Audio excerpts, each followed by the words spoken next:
পশ্চিমবঙ্গের স্বর্ণ শিল্পীরা এবার গোয়াকে মাতিয়ে তুলেছেন শ্যামা কালী পুজো করে।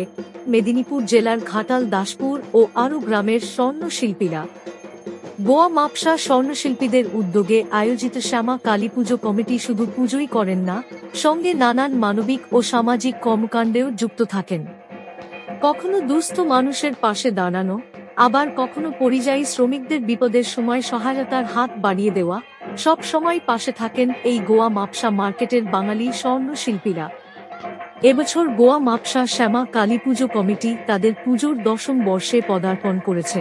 এই উপলক্ষে প্রতিদিন আয়োজিত হচ্ছে সন্ধ্যাকালীন সাংস্কৃতিক অনুষ্ঠান, ক্রীড়া প্রতিযোগিতা ও নানা মনোজ্ঞ পরিবেশনা। এছাড়াও প্রতিদিনই রয়েছে ভক্তদের জন্য মায়ের প্রসাদ বিতরণের ব্যবস্থা।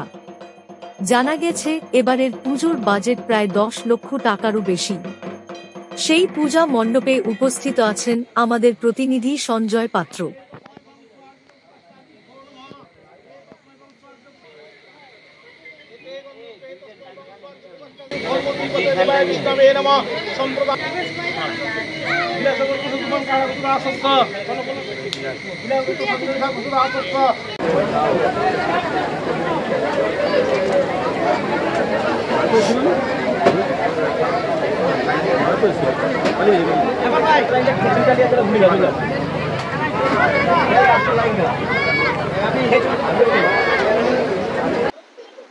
আমি এখন এসেছি মাপসা মার্কেটে, গোয়া মাপসার শ্যামা কালী মাতা পুজোর কমিটি প্রাঙ্গণে। এখানে চলছে শ্যামা পুজো। সেখানে পেয়ে গেছেন তাদের সদস্য, তাদের সঙ্গে কিছু কথা আমি জেনে নেব। আপনার নাম? আমার নাম সুজিত ঘরোই।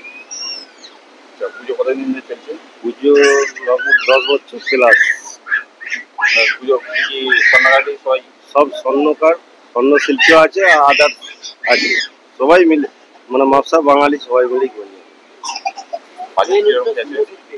বাজেট আমাদের তো লগভগ 10-এর উপরেই বাজেট এরকম আছে। রাজীব বেরা।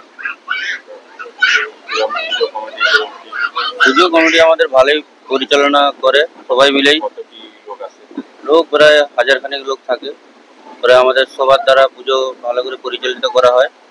সবাই যে যার কর্ম পালন করে, নিজ নিজ দায়িত্ব পালন করে পুজোটাকে সফলভাবে পরিচালনা করে। অনুষ্ঠান সূচি আছে। আজকে যেমন সন্ধ্যায় মায়ের পুজো হলো, তারপরে আমাদের মায়ের প্রসাদ ছিল। প্রসাদে মিনিমাম 600 থেকে 700 লোক খেয়েছে। আর আগামী কালও আছে, মধ্যাহ্নে দুপুরে যেটা প্রসাদ আছে, রাত্রিতেও আছে। তারপরে আমাদের সন্ধ্যাকালীন খেলাধুলা আছে। মোটামুটি আমাদের 3 দিন অনুষ্ঠান ভালোই থাকে। যাবতীয় সবাই মিলে আনন্দ উপভোগ করে। এরকমভাবে আমাদের এখানে কালী মায়ের পূজা পরিচালনা করা হয়।